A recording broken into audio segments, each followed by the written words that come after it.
ওকে, যেটা পড়ানো হবে সেটা হচ্ছে চাহিদা এবং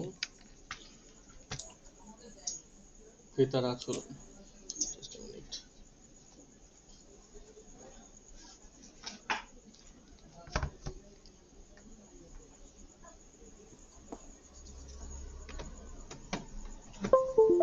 ওকে, শোনো, চাহিদা এবং ক্রেতার আচরণ। প্রথমত আমাকে কোয়েশ্চেন হিসেবে থাকবে হোয়াট ইজ ডিমান্ড। ঠিক আছে, হোয়াট ইজ ডিমান্ড যদি হয় তাহলে আমার অ্যান্সার কি? তার আগে আমাকে একটু জেনে নিতে হবে যে এফেক্টিভ ডিমান্ড বলতে কি বোঝায়। এফেক্টিভ ডিমান্ড হচ্ছে যে অর্থনীতিতে আকাঙ্ক্ষা যেটা আছে, মানে আমরা যেটাকে ডিমান্ড অ্যাকচুয়ালি ভেবে থাকি সেটাই শুধুমাত্র ডিমান্ড নয়, সেটা অ্যাকচুয়ালি আমাদের কার্যকর চাহিদা, যেটাকে আমরা এফেক্টিভ ডিমান্ড বলি। তাহলে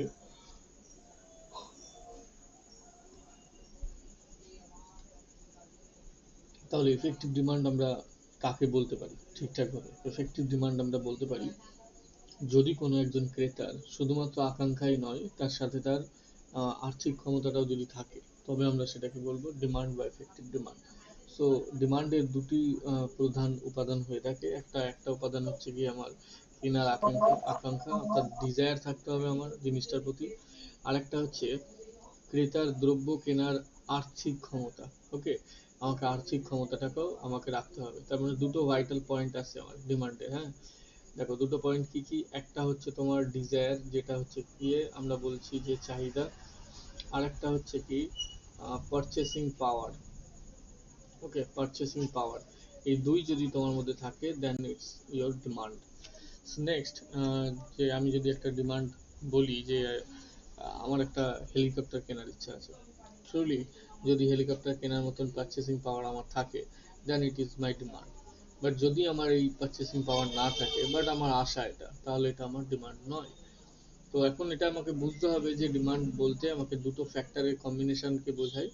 একটা হচ্ছে আমার নিজের ইচ্ছা কোনো একটা প্রোডাক্টের প্রতি, আর সেকেন্ড যেটা আমার দরকার সেটা হচ্ছে সেই কি দ্রব্য বা সামগ্রী কেনার ক্ষমতাটা আমার আছে কিনা। আচ্ছা, সাউন্ডটা ঠিকঠাক আসছে তোমার কাছে জুলি? হ্যাঁ স্যার। সাউন্ড হ্যাঁ ঠিকঠাক স্যার। আসছে? ব্যাস, ওকে। ওকে, যদি কোনো সমস্যা থাকে আমাকে অবভিয়াসলি জানাবে। So next question is what are the different determinants of demand. Determinants of demand বলতে কি ডিমান্ড কোন কোন বিষয়ের উপর নির্ভরশীল থাকে। এখন প্রথম যেটা আছে সেটা হচ্ছে দ্রব্যের দাম, ক্রেতার আয়, সংশ্লিষ্ট দ্রব্যের দাম, ক্রেতার রুচি পছন্দ, ভবিষ্যৎ দ্রব্যের সম্পর্কে ক্রেতার যে এক্সপেকটেশন বা ধারণা, পারিপার্শ্বিক প্রভাব বা প্রদর্শন প্রভাব, এবং ক্রেতার সংখ্যা এবং আয়ের বন্টন। খুব ভালো করে বুঝবা। এখন যদি তোমার কাছে অবভিয়াসলি আসবে 2 মার্কসের একটা কোয়েশ্চেন, যে কোয়েশ্চেনটা হচ্ছে গিয়ে তোমার what are the different determinants of demand. এখানে মাথায় রাখবা যে এই যে কোয়েশ্চেনটা তুমি লিখছো, এখানে অ্যাভারেজ নাম্বার হয়ে থাকবে 1, অ্যান্ড একটু স্ট্যান্ডার্ড নাম্বার হয়ে থাকবে 1.5, আর মোর স্ট্যান্ডার্ড হবে 2। এই মোর স্ট্যান্ডার্ড নাম্বারটাকে কন্টিনিউ সমস্ত ক্ষেত্রে পাওয়া, অর্থাৎ আমি তোমাকে যেটা বলছিলাম যে আগের দিন সিইউ স্টুডেন্টটা ও মইনাকে 90% কভারেজ করেছে ইন্ডিয়ান ইকোনমিতে। তো ইন্ডিয়ান ইকোনমিতে 90% কভারেজ করা সেটা যথেষ্ট কষ্টসাধ্য। বাট এখানে আমাদের স্মার্ট কিছু টেকনিক আমাদের অবলম্বন করতে হবে, তা নাহলে এটা পসিবল না। যেখানে ও হয়তো এই স্ট্র্যাটেজিগুলো ঠিকঠাকভাবে মেনটেন করতে পেরেছে, যার জন্য গিয়ে কিন্তু প্রফেসর যিনি খাতা চেক করেছেন তিনি নাম্বারটাকে প্রোভাইড করতে বাধ্য হয়েছেন। সো বি কেয়ারফুল যে এই যে ইনফরমেশনটা খুব ভালো করে মাথায় রাখবে। এই ইনফরমেশনটা কিন্তু মোরলেস ম্যাক্সিমাম স্টুডেন্টের কাছে আছে, বাট এটাকে কিভাবে ওয়াইজলি পুট করা যায় তার ইনফরমেশনটা কিন্তু ম্যাক্সিমাম ছেলেমেয়েদের কাছে থাকে না। ফলত এটাই একটা ডিলেমা হয়ে দাঁড়ায়, যার জন্য এই ডিফারেন্ট ডিফারেন্ট নাম্বারগুলো আমরা খাতাতে পেয়ে থাকি। সো কিভাবে আমরা এখানে 2 মার্কস পেতে পারি, জাস্ট থিঙ্ক অ্যাবাউট ইট। যে আমি ঠিক যে ধরনটা তোমাকে আগে বলে রেখে দিয়েছিলাম, এরকম 2 নম্বরের কোশ্চেন অ্যাটেন্ড করার সময় আমাকে কিভাবে প্রেজেন্ট করতে হবে, সেই মেথডটাকে তুমি এখানে অ্যাপ্লাই করবা, ফুল মার্কস তোমার আসবে। ওকে, নেক্সট হচ্ছে যদি ডেসক্রিপটিভ কোশ্চেন আসে এটা, তাহলে আমরা কিভাবে প্রেজেন্ট করব। ডেসক্রিপটিভ যদি থাকে, বি কেয়ারফুল যে এক তো তোমাকে 2 মার্কস আসুক আর না আসুক, সেটা এরকমভাবে প্রেজেন্ট করতে হবে প্রথমে। হ্যাঁ, এখানে 8টা নাম আছে, 8টা নাম পরপর দিয়ে দেবে আর ঠিক সুন্দরভাবে সাজাবে তুমি। আমার ক্ষেত্রে এটা একটু অগোছালো মনে হচ্ছে। এখানে তুমি ওয়াইজলি নামগুলোকে দেবে, ঠিক আছে? প্রত্যেকটার নাম দেবে, প্রত্যেকটা ডিটারমিনেন্টসের নাম দেবে, কেমন? তো এই ডিটারমিনেন্টসের নাম দেওয়াতে যদি তুমি পেপারের শুরুতে এটা দিয়ে রাখতে পারো, হ্যাঁ, তাহলে সেক্ষেত্রে আহ, যিনি খাতা চেকিং করবেন, রেসপেক্টেড প্রফেসর, সেক্ষেত্রে তো প্রফেসরের একটা একটা কনসেপ্ট বিল্ড আপ হয়ে যাবে তোমার প্রতি যে হ্যাঁ, স্টুডেন্ট খুব অ্যাক্টিভ। কেন? তার কারণ সে পয়েন্টগুলোকে অর্গানাইজ করেছে। ওকে, অর্গানাইজ এটা একটা স্কিল, একটা অ্যান্সার রাইটিং স্কিল। তো অ্যান্সারগুলোকে সে অর্গানাইজ করেছে। এইবার তুমি ওয়ান বাই ওয়ান এগুলোকে ডেসক্রিপশন বা এক্সপ্লেন করতে করতে যাও। এতে করে কি হবে, তোমার এক তো সুবিধা হবে যে যদি তোমার কখনো এটা বেঁধে যায় যে এই পয়েন্টের পরে কোন পয়েন্ট ছিল, ওয়াইজলি তুমি দেখে নিতে পারছো। এছাড়া তোমার কাছে ক্লিয়ার কাট একটা ইনফরমেশন থাকছে যে আমাকে এতটা লিখতে হবে, যেটা ছেলে মেয়েদের টাইম ম্যানেজমেন্টে একটা বিরাট ফ্যাক্টর হয়ে দাঁড়ায়। হ্যাঁ, তো ওর ক্ষেত্রেও টাইম ম্যানেজমেন্ট কিভাবে আমরা মেক আপ করতে পারি সেটা আমি ধরে ধরে ধরে ধরে দেখিয়েছিলাম। যার জন্যে ও ও এক্সাম দেওয়ার পরই আমাকে ফোন করে জানিয়েছিল যে স্যার, আপনার কথা অনুযায়ী স্যার লাস্ট 10 মিনিট আমার হাতে ছিল, লাস্ট 5 মিনিট আমি খাতা চেক আপ করেছি ওয়াইজলি, আর 5 মিনিট আমি ঠান্ডা মাথায় আহ, বানানগুলোকে আমি ঠিকঠাকভাবে দেখেছি, কোথাও কিছু অ্যাড করার দরকার হলে সেটা অ্যাড করেছি। তো এক্সামে যেখানে ছেলেমেয়েরা লিখে শেষ করতে পারে না, সেখানে 10 মিনিটস আগে শেষ করা, ইটস ভেরি ইম্পর্ট্যান্ট থিং।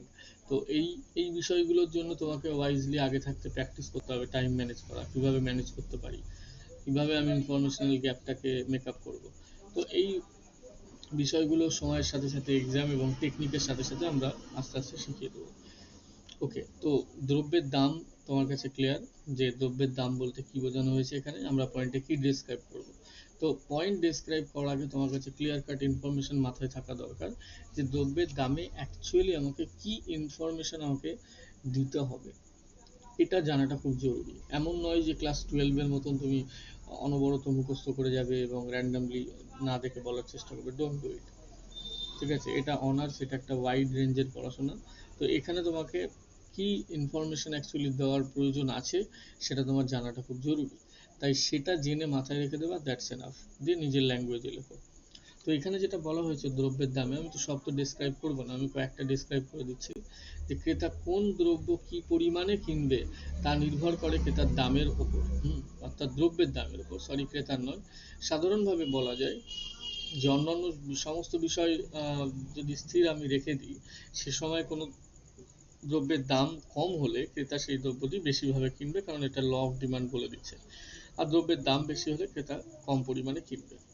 এবং শুধু এই নয়, এখানে শুধু তোমাকে উল্লেখ করে দিতে হবে, যেটা এখানে তুমি অ্যাড করবে, যে আমরা দ্রব্যের প্রয়োজনীয়তা অনুযায়ী আমাদের কোথাও ডিমান্ড, ল অফ ডিমান্ড অর্থাৎ চাহিদার সূত্রটি কাজে লাগে, আবার কোথায় চাহিদার ব্যতিক্রম সূত্রটি কাজে লাগে।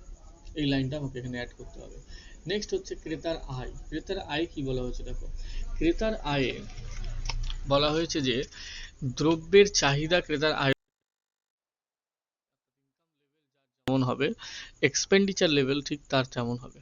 এটা ইটস ভেরি কমন থিং। কারণ কি, যার ইনকাম যত হাই তার এক্সপেন্ডিচার লেভেল তত হাই। সো বিভিন্ন বিষয়কে আমরা যদি স্টপ রেখে, অর্থাৎ আমরা সাধারণ বিষয়গুলোকে বা অন্যান্য বিষয়গুলোকে স্থির অবস্থায় রেখে নিয়ে যদি ক্রেতার আয় বেড়ে যায়, সাধারণ দ্রব্যের ক্ষেত্রে যদি ক্রেতার আয় বেড়ে যায়, তার মানে তার চাহিদা বাড়বে। অপরপক্ষে আয় কমে গেলে চাহিদা কমবে। তো এই যে লটা, এটা ক্রেতার আয়ের ক্ষেত্রে ঘটে। কিন্তু একটা জিনিস আমাদের মাথায় রাখতে হবে, যে নিকৃষ্ট দ্রব্য বলে এক ধরনের দ্রব্য হয়, যেটা ক্রেতার আয় বাড়লে তার ডিমান্ড কমে যায়। ওকে, এখানে বলা হয়েছে উল্টোটা, ক্রেতার আয় কমলে চাহিদা বেড়ে যায়, ঠিক উল্টোটা বলা হয়েছে। বোথ আর সেম। তো এক্ষেত্রে কি হবে দেখো, আমরা এতক্ষণ ধরে বলছিলাম যে নর্মালি যেটা ল অফ ডিমান্ডে বলে, ল অফ ডিমান্ড আমাদের যেটা শেখায়, কি শেখায়, যদি ইনকাম বাড়ে কারোর, যদি ইনকাম কারোর বেড়ে যায়, তাহলে ডিমান্ড কি হবে, বাড়বে। খুব ভালো করে বোঝো, এটা তো ল অফ ডিমান্ড বলে গেল। বাট ইনফেরিয়র গুডসের ক্ষেত্রে কি হচ্ছে, ইনফেরিয়র গুডসের ক্ষেত্রে, ইনফেরিয়র গুডসের ক্ষেত্রে যেটা হচ্ছে, যদি ইনকাম বেড়ে যায় তাহলে তার ডিমান্ড কমে যাবে। তো এটা মেনটেন হলো, এটা মেনটেন হলো না। তাহলে নিকৃষ্ট দ্রব্যের ক্ষেত্রে কিন্তু আয় যত বাড়ে প্রোডাক্টের ডিমান্ড তত কমে যায়। ওকে, দিয়ে একটা উদাহরণ দিয়ে দেবে, ব্যাস তাহলেই হয়ে গেল। এটা ডেসক্রাইব। নেক্সট হচ্ছে সংশ্লিষ্ট দ্রব্যের দাম। এখন দেখতে হবে সাবস্টিটিউট গুডস এবং complementary goods. So now the question arise যে what is substitute goods, what is substitute goods and what is complementary goods. তো এখানে গিয়ে আমাদের জানতে হবে সাবস্টিটিউট গুডস কি। সাবস্টিটিউট গুডস হচ্ছে পরিবর্ত দ্রব্য। যদি একটা প্রোডাক্টের পরিবর্তে অর্থাৎ গুড ওয়ানের পরিবর্তে গুড টুকে ইউজ করা যায়, তাহলে সেটাকে বলবো সাবস্টিটিউট গুডস। ওকে, সাবস্টিটিউট গুডস। সো আমরা ধরলাম এটা কিপ্যাড মোবাইল, ওকে, আর এটাকে ধরলাম Android mobile. Just think about it for calling. যদি কলিংটাকে আমার মেন পারপাস রাখি, তাহলে আমি এটার পরিবর্তে এটাকে ইউজ করতে পারবো, বা এটার পরিবর্তে এটাকে ইউজ করতে পারবো, ইট ইজ পসিবল। তো এটা হয়ে গেল আমার সাবস্টিটিউট গুডস। এখন পরিবর্ত দ্রব্য। এখন যদি কমপ্লিমেন্টারি গুডসে যাই, তাহলে যদি আমি ব্রাউজ ইউজ করতে, মানে গুগলের সার্চ ইঞ্জিনকে ইউজ করতে চাই, then we need to combinations. So one is the Android set and another is the internet service. Okay, internet service. Both are equally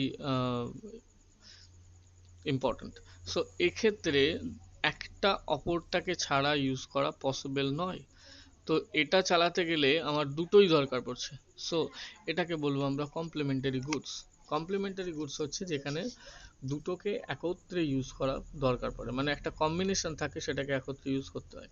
যেমন যদি মনিটর আর সিপিইউ এর কথা বলি, কোনো একটা যদি না থাকে সেক্ষেত্রে আমার কিন্তু সেটা চলবে না, ফাংশনিংটা প্রপার হবে না, তাহলে সেটা হয়ে দাঁড়ায় আমাদের কমপ্লিমেন্টারি গুডস। ওকে, তো কমপ্লিমেন্টারি গুডসের ক্ষেত্রে এবং সাবস্টিটিউট গুডসের ক্ষেত্রে দ্রব্যের দাম কিভাবে চেঞ্জ হচ্ছে তার উপর নির্ভর করছে তার চাহিদাটা বাড়বে কি কমবে। যদি আমি সাবস্টিটিউট গুডসের ক্ষেত্রে যাই, তাহলে গুড ওয়ানের যদি দাম বেড়ে যায়, গুড ওয়ানের যদি দাম বেড়ে যায়, তো যদি গুড ওয়ানের দাম বাড়ে এবং গুড টুর দাম না বাড়ে, সেম থাকে, তাহলে অবভিয়াসলি গুড টুর চাহিদা বেড়ে যাবে। ঠিক আছে, এখন আমরা এক্সাম্পল নিয়ে নিই যে গুড ওয়ান এবং গুড টুর প্রাইস সেম ছিল, good one equal to good two, the price of good one equal to price of good two. তো সেক্ষেত্রে যদি গুড ওয়ান দ্রব্যের যদি দাম বেড়ে যায়, তার মানে গুড টু দ্রব্যের চাহিদা বেড়ে যাবে, সিম্পল। ওকে, কারণ কি গুড ওয়ানের দাম বাড়ছে, তো এটার ডিমান্ড কমবে। ঠিক একইভাবে কমপ্লিমেন্টারি গুডসের যদি যায়, তাহলে অ্যান্ড্রয়েড মোবাইলের যদি দাম বাড়তে থাকে দিন দিন, নো ডাউট ইন্টারনেট সার্ভিসের দাম বাড়তে থাকবে। সো কমপ্লিমেন্টারি গুডসের জন্য দুটো, একটা চাহিদা বাড়লে অপরটার চাহিদা বেড়ে যাচ্ছে, কিন্তু সরি, একটার দাম বাড়লে অপরটার চাহিদা বেড়ে যাচ্ছে, যেটা যদি আমি কমপ্লিমেন্টারির জন্য যাই। আর যদি সাবস্টিটিউটের জন্য যাই, তাহলে একটার দাম বাড়লে অপরটার ডিমান্ড বেড়ে যাচ্ছে। তো দুটোর মধ্যে কিছুটা দাম ফারাক রয়েছে, তো সেটা কতটা সেটা আমাকে তুলে ধরতে হবে ওয়াইজলি। ওকে, সো নেক্সট হচ্ছে পরেরটা, ক্রেতা রুচি পছন্দ। দেখো, ট্র্যাডিশনাল কালচার আস্তে আস্তে মুভ হয়ে সেটা মডার্ন কালচারে রূপান্তরিত হয়েছে।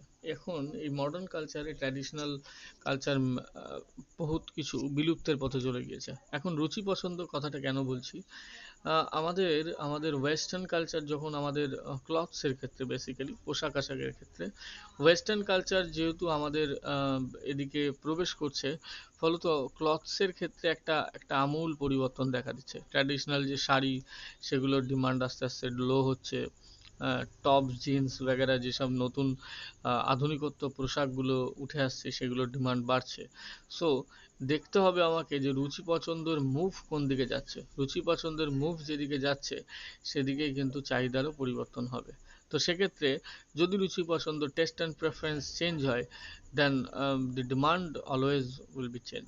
ওকে, তো ডিমান্ড কিন্তু অবশ্যই তখন চেঞ্জ হয়ে যাবে। ভবিষ্যৎ দ্রব্যের দাম সম্পর্কে ক্রেতার ধারণা। এখন কিছু কিছু প্রোডাক্ট আছে যেগুলো ভবিষ্যতে দাম বাড়বে। ট্রুলি প্রত্যেকটা প্রোডাক্টেরই সামনে দাম বাড়ে, কিন্তু সব প্রোডাক্টের দাম বাড়ে না। যেমন তুমি ইলেকট্রনিক্স প্রোডাক্টের দাম দিন দিন কমতে থাকছে, ইন্টারনেট সার্ভিসের দাম যদিও বাড়ছে, বাট একটা টাইমে দেখবা ইন্টারনেট সার্ভিস ফ্রি হয়ে গেছে। There has several reasons, but I am not talking about that. ভবিষ্যৎ দাম সম্পর্কে, ক্রেতার ধারণা সম্পর্কে আমি বলছিলাম যে দাম কিছু কিছু প্রোডাক্টের ক্ষেত্রে ইন ফিউচার বাড়বেই, এরকম একটা আশা আমরা করে নিই। তো অনুমান করে নিই আমরা ভবিষ্যতে দ্রব্যের দাম বাড়বে বা কমবে। তো এই অনুমানের ভিত্তিতে আমার ডিমান্ডটাও কিন্তু শিফট হয়। যেমন ধরো, যদি গোল্ড অর্নামেন্টসের কথা বলি আমি, গোল্ড বিভিন্ন গোল্ডের জিনিসপত্র, আংটি হতে পারে, বিভিন্ন অলংকার হতে পারে। তো এই সমস্ত দ্রব্যের দাম এবছর যা আছে পরের বার অনেকটাই বেড়ে যাবে। সেক্ষেত্রে যদি কারোর এই সমস্ত দ্রব্য কেনার দরকার পড়ে, সে যতটা আগে কিনবে ততটা তার খরচ কমবে। সো তার ডিমান্ড অবভিয়াসলি হাই থাকবে এই সমস্ত দ্রব্যের ক্ষেত্রে। এখন যার দরকার নেই তার ক্ষেত্রে ডিমান্ড লো থাকবেই, স্বাভাবিক। যদি জমি ক্রয় বিক্রয়ের কথা বলা হয় তাহলে যে সময়ের সাথে সাথে এটার দাম বাড়ছে। তো এই সমস্ত প্রোডাক্ট যেগুলোর ভবিষ্যৎ দাম বাড়তে পারে, সেই সমস্ত ক্ষেত্রে আমরা দেখি যে দাম বাড়লে, সরি, ভবিষ্যতের এক্সপেকটেশন যদি বাড়ে, ওই প্রোডাক্টের ডিমান্ড বাড়বে, তাহলে সেই প্রোডাক্টের দাম কিন্তু তাড়াতাড়ি বেড়ে যায়। প্রদর্শন প্রভাব বলতে আমরা জানি যে যেটা আমরা দেখাদেখি করে কিনে, মানে প্রতিবেশী বা বন্ধুর বা একটা গাড়ি কিনেছে, আমাকেও গাড়ি নিতে হবে, বন্ধু একটা ভালো মোবাইল নিয়েছে, আমাকেও দামি মোবাইল নিতে হবে। এ ধরনের ডিমান্ড যেগুলো তৈরি হয় সেগুলো হচ্ছে পারিপার্শ্বিক প্রভাব বা প্রদর্শন প্রভাব। নেক্সট হচ্ছে ক্রেতার সংখ্যা। ক্রেতার সংখ্যাটা কি বলছে? যে নাম্বার অফ কনজিউমার যদি বাড়তে থাকে, প্রচুর প্রচুর কনজিউমার যদি চলে আসে, তাহলে সেক্ষেত্রে কি হবে না, ডিমান্ডের পরিমাণটাও বেড়ে যাবে মার্কেটে, কারণ অনেকে একই প্রোডাক্ট পারচেস করতে চাইছে। তার মানে নাম্বার অফ কনজিউমার যদি বেড়ে যায়, ডিমান্ড অটোমেটিক্যালি বাড়বে। আয়ের বন্টন বলতে কি? দেশে আয় বন্টনের যদি বৈষম্য থাকে, মানে ইনকাম লেভেলের একটা চেঞ্জ আছে, অ্যাভারেজ ইনকাম লেভেলের কিন্তু চেঞ্জ আছে, যে কেউ প্রচুর ইনকাম করছে, কেউ মিডিয়ান ইনকাম করছে, কেউ লো ইনকাম করছে, আর কেউ ইনকাম করতে পারছে না। তো এটাকে আমরা বলতে পারি যে আয়ের বৈষম্য। এরকম বৈষম্য যদি থেকে যায়, সেক্ষেত্রে সামগ্রিক চাহিদাও কিন্তু কম হবে। কারণ পর্যাপ্ত সুযোগটাকে দেশের মানুষ কাজে লাগাতে পারে না। তো সেক্ষেত্রে আয়ের বন্টনও কিন্তু ভবিষ্যতে ইনকাম, তোমার ডিমান্ডের একটা ফ্যাক্টর হিসাবে কাজ করে। তো ডিমান্ডের ফ্যাক্টরে আমরা অনেকগুলো পয়েন্ট পড়লাম, আর অ্যারাউন্ড 8টা পয়েন্ট পড়লাম। মাথায় রাখবা যে 8টা পয়েন্ট এমনভাবে পড়তে হবে যেন আমার মাথায় পর পর পর পর সাজানো থাকে, তা নাহলে তো পেপারে নাম্বার আসছে না। এখন প্রসঙ্গ হচ্ছে মুখস্থ করবো নাকি ওয়াইজলি মাথায় রাখবো। অবভিয়াসলি আমি সেকেন্ড পয়েন্টটাকে চয়েস করবো, ওয়াইজলি মাথায় রাখবো। ঠিক আছে, কিছু টেকনিক্স তুমি অবলম্বন করবে, যেগুলো আমি আগেও বলে দিয়েছি, সেই টেকনিক অবলম্বন করে ওয়াইজলি তোমাকে মাথায় রাখতে হবে। মুখস্থ করলে মেবি একটা দুটো তুমি ভুলবেই, কারণ কি শুধু তো এটা মুখস্থ করছো না, এরকম বেশ কয়েকটা চ্যাপ্টারের অজস্র প্রশ্ন তোমার মাথায় রাখতে হবে। So be careful about it. Next হচ্ছে চাহিদার অপেক্ষক। চাহিদার অপেক্ষক বলতে কি? ডিমান্ড ফাংশনস কি? যে ডিপেন্ডেন্ট ভ্যারিয়েবলসের সঙ্গে ইন্ডিপেন্ডেন্ট ভ্যারিয়েবলের যে ফাংশনাল এবং ডিপেন্ডেন্সি একটা রিলেশনশিপ তৈরি হয়, সেটাকে বলি আমরা চাহিদার অপেক্ষক। তাহলে আমরা যদি বলি যে চাহিদার আম, আহ, তোমার নির্ধারণকারী বিষয়, চাহিদা নির্ধারণকারী বিষয় এবং চাহিদার মধ্যে বা চাহিদার পরিমাণের মধ্যে যে ক্রিয়াশীল এবং নির্ভরশীল সম্পর্ক রয়েছে, তাকে আমরা বলবো চাহিদার অপেক্ষক। অর্থাৎ চাহিদার সঙ্গে বা দ্রব্যের চাহিদার সঙ্গে বা দ্রব্যের পরিমাণের চাহিদার সঙ্গে চাহিদার নির্ধারণকারী বিষয়গুলির যে ক্রিয়াশীল এবং নির্ভরশীল সম্পর্ক, তাকে আমরা বলবো চাহিদা অপেক্ষক। এখন চাহিদা অপেক্ষকে বেশ কিছু জিনিস দিয়ে আমরা বোঝার চেষ্টা করি, যেমন কিউএক্স। এটা কি? এটা কোয়ান্টিটি অফ ডিমান্ড। ঠিক আছে, এটা এক্স অ্যাকচুয়ালি উঠে গিয়েছে কোনো কারণে, বাকিটা ওকে। তো এক্স, কিউএক্স বলতে কি? দ্রব্যের চাহিদা, এক্স দ্রব্যের চাহিদা। এখন এটা হচ্ছে, এটাও এক্স হবে, হ্যাঁ, এটাও এক্স হবে, পি এক্স এটা। তাহলে পি এক্স বলতে কি? এক্স দ্রব্যের দাম। ওয়াই বলতে কি? ইনকাম। হ্যাঁ, তোমার পরবর্তী যেগুলো দেওয়া আছে সেগুলো পরপর দেখো, নিচে নাম দেওয়া আছে, তো এগুলো আমাকে তুলে দিতে হবে।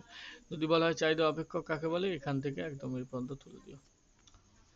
ঠিক আছে, নেক্সট হচ্ছে, সরি আরো দুটো আছে, এই পর্যন্ত লিখে দেবে। আচ্ছা, এটাকে জেনারেল ফর্ম বলা হয় চাহিদার। তো বিশেষ চাহিদা অপেক্ষক বলতে আমরা এটাকে এইভাবে বোঝাই যে QX is equal to, QS is equal to P of function PX. Okay. Next হচ্ছে চাহিদার নিয়ম। দেখো চাহিদার নিয়ম কি? দাম বাড়লে ক্রেতার চাহিদা বাড়ে, দাম কমলে ক্রেতার চাহিদা কমে। এটাই কি? একদমই না, একদমই না। যদি আমি হ্যাঁ বলতাম, তুমিও জিজ্ঞাসা করতাম, তুমিও হ্যাঁ বলে দিতে। দেখো এখানে প্রসঙ্গ যে হড়গড় করে মুখস্থ করো না, জিনিস বোঝার চেষ্টা করো। যদি দ্রব্যের দাম বেড়ে যায় তাহলে তার চাহিদা কি হবে? কমে যাবে। যদি দ্রব্যের দাম বেড়ে যায়, দ্রব্যের চাহিদা কমে যাবে। কারণ কি? যেগুলো প্রোডাক্ট, যেসব প্রোডাক্টের প্রাইস ইনক্রিজ করছে, সেগুলো আমরা একটু কম পরিমাণে নিতে চাই। এখন তার আকাঙ্ক্ষা অনেকেরই থাকতে পারে, কিন্তু সেটার সেকেন্ড পয়েন্টটা থাকে না, যেটা হচ্ছে গিয়ে পারচেসিং পাওয়ার। যার জন্য কি হয়, যে চাহিদার নিয়মে যার জন্য বলা হয়েছে যে ল অফ ডিমান্ড কি না, অধ্যাপক মার্শালের তত্ত্ব অনুযায়ী যদি সংশ্লিষ্ট দ্রব্যের অন্যান্য বিষয়গুলোকে আমরা অপরিবর্তিত রেখে যদি কোনো দ্রব্যের দাম বেড়ে যায়, তাহলে সেই দ্রব্যের চাহিদা কমে যাবে, কোনো দ্রব্যের দাম কমলে সেই দ্রব্যের চাহিদা বেড়ে যাবে। এটাই হচ্ছে চাহিদার নিয়ম। নেক্সট হচ্ছে চাহিদার নিয়ম যখনই তোমায় বলবে যে ল অফ ডিমান্ড লেখো, অবভিয়াসলি ডিমান্ড কার্ভটা এঁকে দেবে। ঠিক আছে, ডিমান্ড কার্ভটা অবশ্যই এঁকে দেবে। ডিমান্ড কাকে বলে যদি বলে, অবভিয়াসলি ডিমান্ড কার্ভটাকে এঁকে দেবে। সো ছবি ডায়াগ্রামেটিক্যাল এক্সপ্লেনেশন তো সব জায়গায় দরকার পড়ে না, বাট ডায়াগ্রামটাকে এঁকে দেওয়া এটা কিন্তু প্রয়োজনীয়। তা আমাকে বুঝতে হবে কোথায় ডায়াগ্রাম আঁকা দরকার, কোথায় আঁকা দরকার নেই। নেক্সট হচ্ছে ক্রমহ্রাসমান প্রান্তিক উপযোগিতার নিয়ম। ক্রমহ্রাসমান প্রান্তিক উপযোগিতার নিয়মে যেটা বলা হয়েছে সেটা হচ্ছে, যদি একটি দ্রব্য আমি ক্রমাগত সেটাকে ভোগ করতে থাকি, তাহলে সেই দ্রব্যের থেকে চাহিদা আস্তে আস্তে আমার কমতে থাকবে। ফর এক্সাম্পল, যেটা আমি আগেও উদাহরণ দিয়েছিলাম, যে ফেসবুক আমরা বহু দিন ধরে সবাই ইউজ করি, যার জন্য ফেসবুকের প্রতি অ্যাট্রাকশন বা ডিমান্ড আমার উঠে গিয়েছে অনেকটা, অনেকটা আগের তুলনায় অনেকটা উঠে গিয়েছে, যার জন্য কিন্তু ইনস্টাগ্রাম ইউজ করার ক্ষেত্রে আমার একাগ্রতা বেড়ে গিয়েছে। তো এটাকে আমরা বলতে পারি কি, ক্রমহ্রাসমান প্রান্তিক উপযোগিতা। এখন এটাকে আমরা কিভাবে দেখাই, ক্রমহ্রাসমান প্রান্তিক উপযোগিতাটাকে একটা ছবির আকারে আমরা দেখাতে পারি। জাস্ট ওয়েট, এখানে দেওয়া হয়নি, ওকে, নো প্রবলেম, ছবিটা এখানে দেওয়া নেই, আমি এঁকে দিচ্ছি।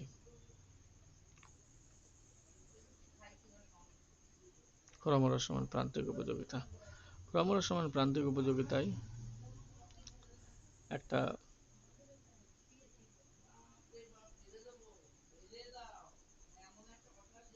দেখো একটা সময় পিক হবে, ঠিক আছে, তাহলে ইনিশিয়ালি কি হচ্ছে না, দ্রব্য যত পরিমাণে আমি ইউজ করছি, ঠিক আছে, কিউ দ্রব্যটা যত পরিমাণে আমি ইউজ করছি, তত আমার চাহিদা বাড়তে থাকছে, ডিমান্ড, ঠিক আছে, তত চাহিদা বাড়তে থাকছে।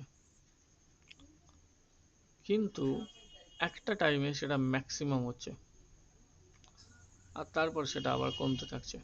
তো এটাই হচ্ছে ক্রমহ্রাসমান প্রান্তিক উপযোগিতা, যে ডিমান্ড বাড়তে থেকেও একটা সময়ে আবার নির্দিষ্ট সময়ের পর ডিমান্ড কমতে থাকবে, যেটাকে বলবো আমরা কি, ক্রমহ্রাসমান প্রান্তিক উপযোগিতার নিয়ম। আচ্ছা, নেক্সট, ক্রমহ্রাসমান প্রান্তিক উপযোগিতার নিয়ম কখন কখন কার্যকর হতে পারে, একটা উদাহরণ মাথায় আসছে? না স্যার।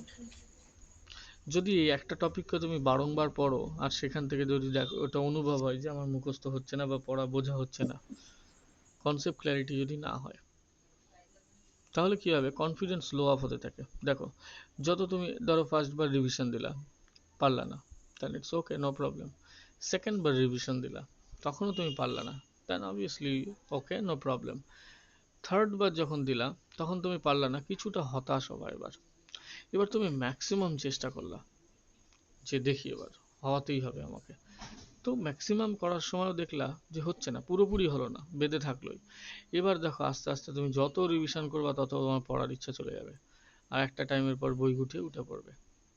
তাহলে কি হলো, যে একই কাজ তুমি বারংবার করার ফলে তুমি একটা সময় পিক আপ স্তরে গিয়েছিলে, কিন্তু সেই স্তরে গিয়ে যদি তুমি বেনিফিট না পাও, তাহলে ফার্দার যদি তুমি আবারও করতে চাও, তাহলে কিন্তু তোমার সেই কাজ আর সাকসেস হচ্ছে না। ওকে, তো বোঝা গেল কি, তো আমাকে চেষ্টা তো করতে হবে, কিন্তু পিক আপ সিচুয়েশনও যদি না হয়, দেন একটা বিরাট প্রবাবিলিটি রয়েছে ফার্দার সেটা না ঘটার।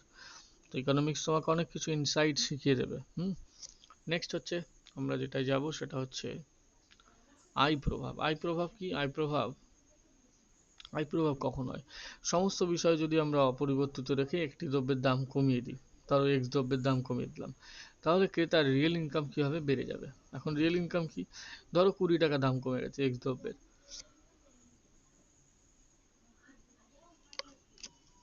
তো এক্স দ্রব্যের যদি 20 টাকা দাম কমে, আর আমি এটা অনুমান করি যে এক্স দ্রব্যতে দুখানা তিনি ক্রয় করেন, যে ব্যক্তির কথা বলছি, তাহলে দুখানা যদি ক্রয় করেন তাহলে 20 টাকা করে মোট 40 টাকা তার হাতে বেঁচে গিয়েছে।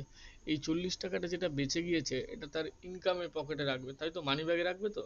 তো মানি ব্যাগে যেটা রাখি সেটা হচ্ছে আমার ইনকামকে রাখি। তাহলে এবার ইনকাম রাইজ করলো, বেড়ে গেল। বাট এটা মাথায় রাখবা, এটা টেম্পোরারি বাড়লো, পার্মানেন্ট বাড়েনি। টেম্পোরারি বাড়লো মানে পরের দিন এটার দাম আবার আগের অবস্থায় চলে এলে আমি আর এই টাকাটা পাবো না। তো যার জন্যে টেম্পোরারি ইনকাম বাড়লে সেক্ষেত্রে রিয়েল ইনকাম কি হয়, ইনক্রিজ করে যায়। হ্যাঁ, রিয়েল ইনকাম। আর যদি পার্মানেন্ট ইনকাম বাড়ে তাহলে গিয়ে সেটা মানি ইনকাম ইনক্রিজ করে। ওকে, তাহলে বোঝা গেল। নেক্সট কি বলছে দেখো, কিছু টাকা উদ্বৃত্ত থাকছে আর সেই উদ্বৃত্ত দিয়ে ক্রেতা যে পরিমাণ দ্রব্য ক্রয় করবে তাকেই বলা হবে আয় প্রভাব। নর্মাল গুডসের ক্ষেত্রে কি বলা হয়েছে, স্বাভাবিক দ্রব্যের ক্ষেত্রে যদি দ্রব্যটি স্বাভাবিক হয়ে থাকে তাহলে আয় প্রভাবের জন্য দ্রব্যের দাম কমার ফলে দ্রব্যটির চাহিদা বাড়বে। সুতরাং আয় প্রভাবের ক্ষেত্রে চাহিদার নিয়ম কার্যকর হয়, অর্থাৎ চাহিদা রেখা নিম্নমুখী হয়। চাহিদা রেখা কখন নিম্নমুখী হয়, এখানে একটা এক্সাম্পল দিয়েছে, এক্সাম্পলের মাধ্যমে খুব সুন্দর করে একটু জিনিসটাকে বোঝার চেষ্টা করবা। নেক্সট হচ্ছে পরিবর্ত প্রভাব। পরিবর্ত প্রভাব কি, substitution effect.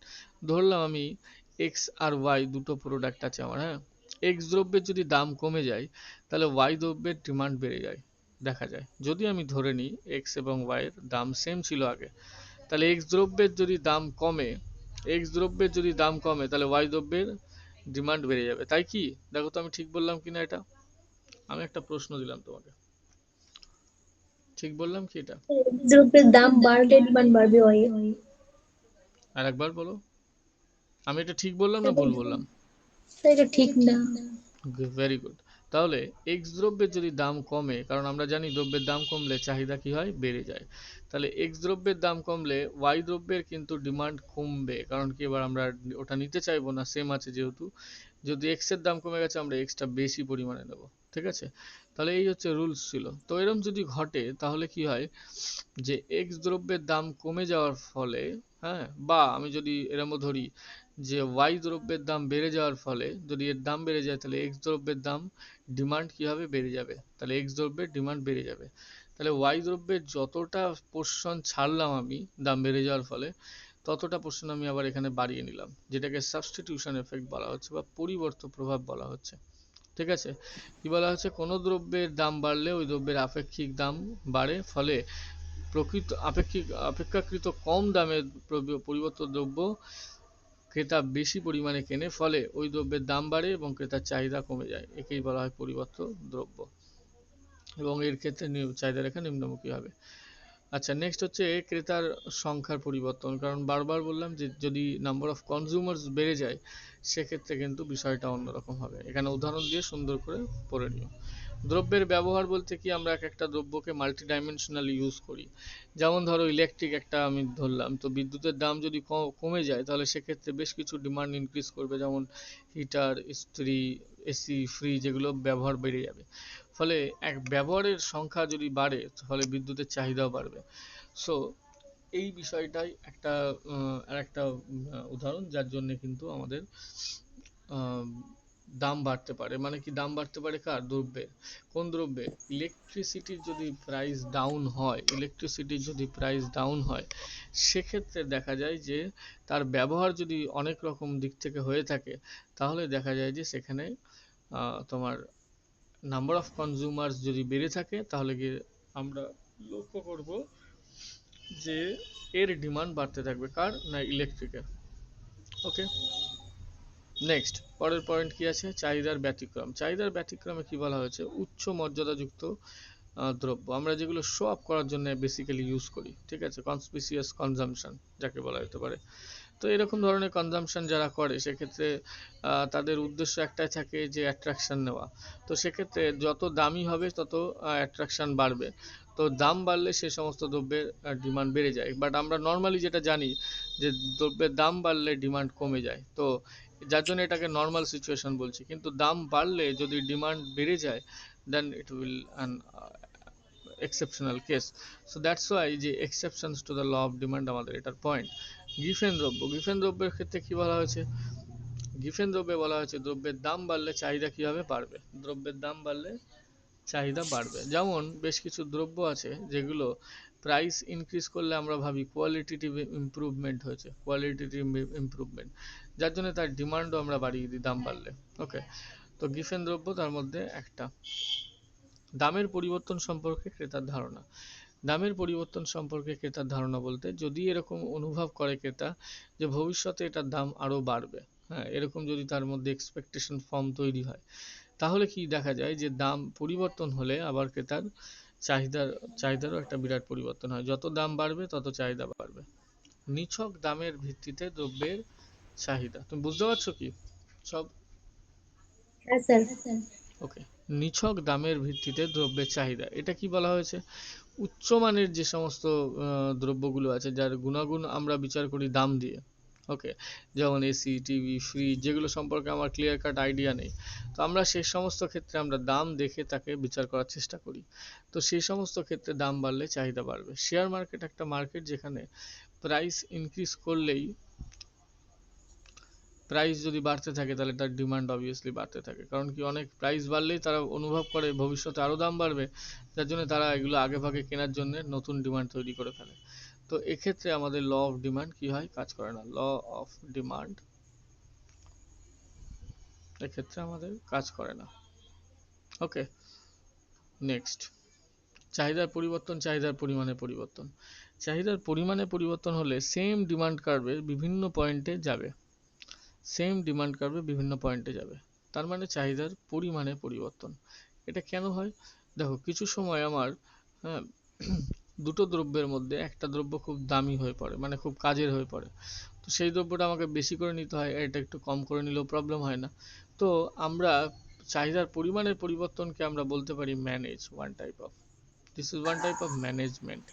So why management, I will tell it, because যে আমরা একটা পয়েন্টের থেকে আর একটা পয়েন্টে যখন আসছি, লেভেল অফ স্যাটিসফ্যাকশন কি থাকছে? সেম না ভিন্ন?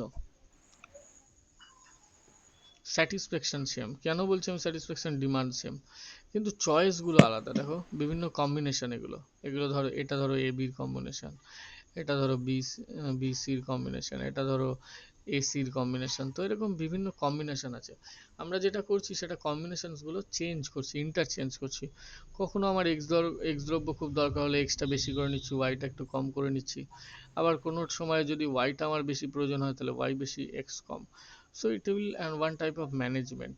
ওকে, তাহলে যদি বলা হয় চাহিদার পরিমাণের পরিবর্তন, তাহলে আমরা বলবো যে যদি কোনো একটি দ্রব্যের সময়, মানে অন্যান্য সমস্ত বিষয় অপরিবর্তিত রেখে যদি কোনো একটি দ্রব্যের দাম বাড়ে এবং তার ফলে চাহিদা তার কমে, এবং দাম কমলে চাহিদা বেড়ে যায়, তার ল অফ ডিমান্ডটাকে মেনে চলে, এই ধরনের চাহিদা রেখার ওপর ক্রেতা এক বিন্দু থেকে অন্য বিন্দুতে স্থান পরিবর্তন করে, ফলে এই স্থান পরিবর্তনকে বলা হয় চাহিদার পরিমাণে পরিবর্তন। বোঝা গেল? নেক্সট কি আসছি? নেক্সট হচ্ছে চাহিদার পরিমাণে পরিবর্তনের বেশ কিছু রিজনস রয়েছে।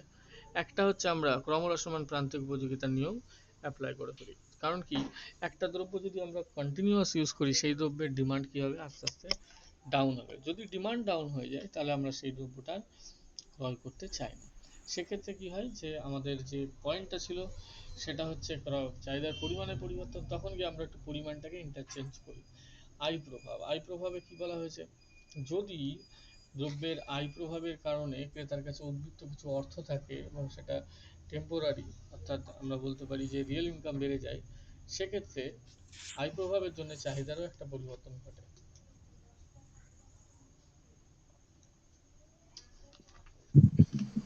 কারণ কি, অতিরিক্ত একটা ডিমান্ড আমাদের কাছে আসার একটা সুযোগ থাকে, কারণ কি অর্থ বেশি থাকে। নেক্সট কি বলা হয়েছে? পরিবর্ত প্রভাব। পরিবর্ত প্রভাব আমি আগেই বলে দিয়েছি, সংখ্যার, ক্রেতার সংখ্যার পরিবর্তন, সেও আগে বলা হয়েছে, সেম পয়েন্ট এটা। চাহিদার পরিবর্তন কি এবার? যদি পার্মানেন্ট ইনকাম রাইজ করে যায়, পার্মানেন্ট ইনকাম যদি বেড়ে যায় কারো, তাহলে কি হবে? চাহিদার কার্ভটারই চেঞ্জ হয়ে যাবে। আর যদি চাহিদার কার্ভ চেঞ্জ হয়, তার মানে ইনকাম যদি, দাম যদি বাড়ে, চাহিদার পরিবর্তন বোঝায় যে দাম যদি বাড়ে তাহলে ফুল ডিমান্ডটাকে আমরা চেঞ্জ করে দেবো, বা ইনকাম যদি বাড়ে আমি ডিমান্ডটাকে পুরোপুরি চেঞ্জ করে দেবো। বোঝা গেল চাহিদার পরিবর্তন? হ্যাঁ স্যার। ওকে, এর কারণগুলো কি কি আছে? একটা হচ্ছে ক্রেতার আয়, যদি ক্রেতার আয় বেড়ে যায় সেক্ষেত্রে দেখা যায় যে চাহিদার পরিবর্তন হয়ে যায়। সংশ্লিষ্ট দ্রব্যের দাম, কারণ কি সংশ্লিষ্ট দ্রব্যের দাম যদি বেড়ে যায়, মানে পারিপার্শ্বিক, তাহলে সেই দ্রব্যের ডিমান্ড একটা পরিবর্তন আসতে পারে। যেমন ধরলাম আমি এক্স আর ওয়াই দুটি প্রোডাক্ট, এবার যদি ওয়াই দ্রব্যের দাম বাড়ে, এক্স আর ওয়াই যদি সেম দাম থাকতো, এবার যদি ওয়াই দ্রব্যের দাম বাড়ে, তাহলে অবভিয়াসলি এক্স দ্রব্যের ডিমান্ড বেড়ে যাবে। এটার যদি প্রাইস বাড়ে, এটা তাহলে ডিমান্ড বাড়বে। তাহলে এই হচ্ছে রিলেশনশিপ। যদি সংশ্লিষ্ট দ্রব্যের দামের একটা পরিবর্তন হয়, তাহলে ওটার চাহিদারও বা ওটারও চাহিদার পরিবর্তন হয়ে যায়। ক্রেতার রুচি পছন্দ আগেই বলেছি, ভবিষ্যৎ দাম আগেই বলা আছে, জনসংখ্যা পরিবর্তন এবং অর্থের যোগানের পরিবর্তন। যদি দেশে অর্থের যোগান অনেক বেড়ে যায়, সাপ্লাই অফ মানি যদি ইনক্রিজ করে, ঠিক আছে, সাপ্লাই অফ মানি যদি ইনক্রিজ করে, সেক্ষেত্রে কি দেখা যায়, মানি সাপ্লাই ইনক্রিজ করলে দেখা যায় যে মানুষের হাতে অতিরিক্ত অর্থ চলে আসে, আর সেই অর্থ তারা ডিমান্ডের ক্ষেত্রে ব্যয় করে ফেলে, মানে এক্সপেন্ডিচার ফর্ম করে।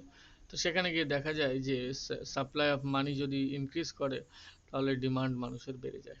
ওকে, তো ব্যাস, এটা ছিল চাহিদার পরিমাণের পরিবর্তন আর চাহিদার পরিবর্তন। চাহিদার পরিমাণের পরিবর্তন আর চাহিদার পরিবর্তন এখান থেকে করার প্রয়োজন নেই, এটা নোটস দেওয়া আছে, সেখান থেকে ভালো মতন করবে। ঠিক আছে, নেক্সট।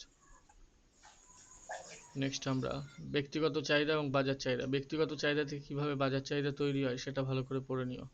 এই যে এটার ডিমান্ড কার্ভটা ড্র করতে হবে। এটা ধরো মার্কেট ওয়ান, আর এটা ধরো মার্কেট টু, এটা ধরো বাজার চাহিদা। ঠিক আছে, তো মার্কেট ওয়ান আর টু কম্বাইন করে যে ডিমান্ড কার্ভ তৈরি হলো, সেটা মার্কেট ডিমান্ড কার্ভ। ঠিক আছে, তার মানে কি, এটাকে এটাকে উল্টো লেখা হয়ে গেল, এইভাবে না লিখে আমরা এইভাবে লিখলে ঠিক হয়। ইন্ডিভিজুয়াল ধরেছি যেহেতু, এই দেখো এটা হচ্ছে ধরো ব্যক্তি ওয়ান, হ্যাঁ, ধরো পার্সন ওয়ান, আর এটা person to. Hmm, person one এবং পার্সন টু, তার যোগ করে আমরা পেয়ে গেলাম কি, ডিমান্ড। ওকে,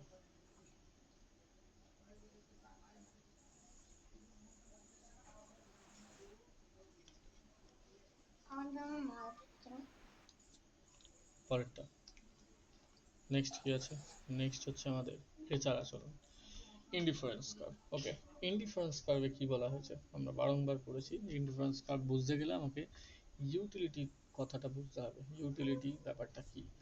এখন ইউটিলিটি কি, ইউটিলিটি মানে উপযোগিতা। উপযোগিতা কি, যে তুমি কতটা স্যাটিসফাইড। ঠিক আছে, তুমি কতটা কোনো একটা দ্রব্য বা সেবা ভোগ করে তুমি কতটা স্যাটিসফাইড, এটাকে আমরা উপযোগিতা আমরা বলতে পারি। তো আমি একটা ঘড়ি কিনলাম, দেখো আমরা ধরে নিলাম ওল্ড ওয়াচ আর একটা নিউ ওয়াচ।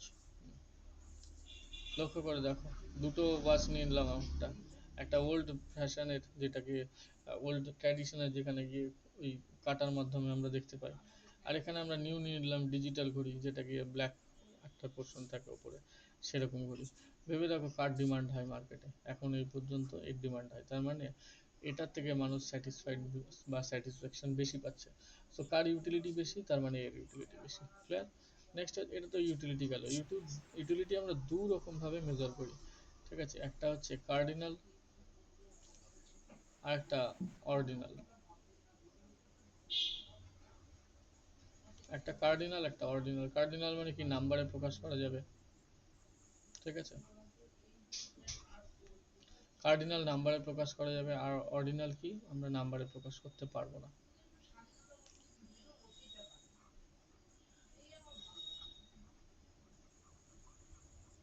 ওকে, একটা নাম্বারে প্রকাশ করা সম্ভব আর একটা নাম্বারে প্রকাশ করা সম্ভব নয়। দেখো, অর্ডিনাল মেজার, সংখ্যাবাচক ব্যাপারটাকে কি বোঝানো হচ্ছে? সংখ্যাবাচক বলতে, যদি আমরা, এক মিনিট, আচ্ছা, যদি আমরা,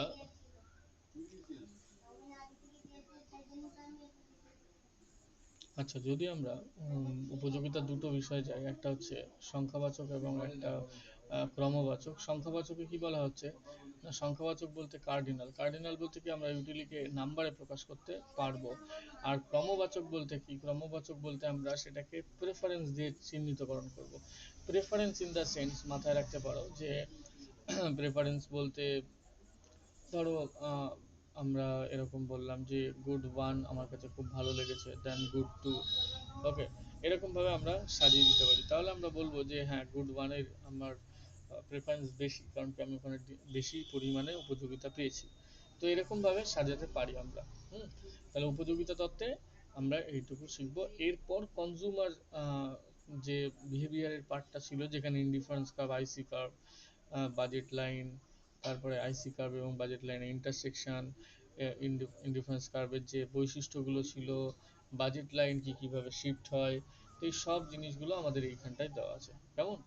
আচ্ছা, এ পর্যন্ত কোনো সমস্যা নেই? না স্যার।